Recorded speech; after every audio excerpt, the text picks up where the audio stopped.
বাদ দিয়েছে তারা।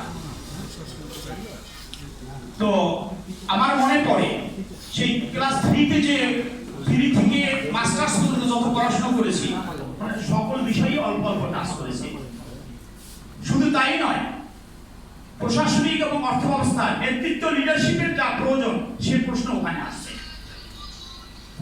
পরীক্ষা পদ্ধতি, প্রশ্ন প্রণয়ন এবং মূল্যায়ন কোথায় কোনো ত্রুটি ধরার মতো কোনো স্কোপ রাখিনি।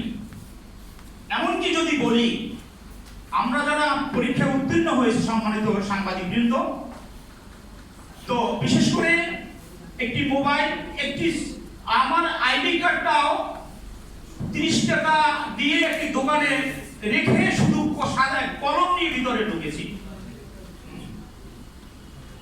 শিক্ষকবৃন্দ আমরা এত ফাঁকা ফাঁকা বসে আছে, এমন শর্টটাই পাশের জনের সাথে পরিচিত হওয়ার সুযোগ হয়নি, কথা বলা তো দূরের কথা।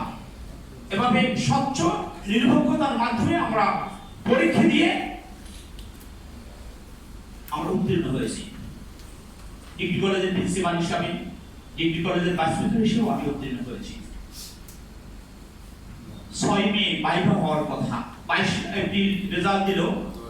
আপনারা আমাদের 10 মে কিন্তু অদ্যবধি কালক্ষেপণ করছে, এখনো ভাইভা যে কবে হবে আমরা অনিশ্চিত আর টেনশন। বিশেষ করে আমরা উদ্গ্রীব কবে আমাদের ভাইভাটা হবে, অন্যান্য কাজকর্ম কোনোটাই ভালো লাগছে না।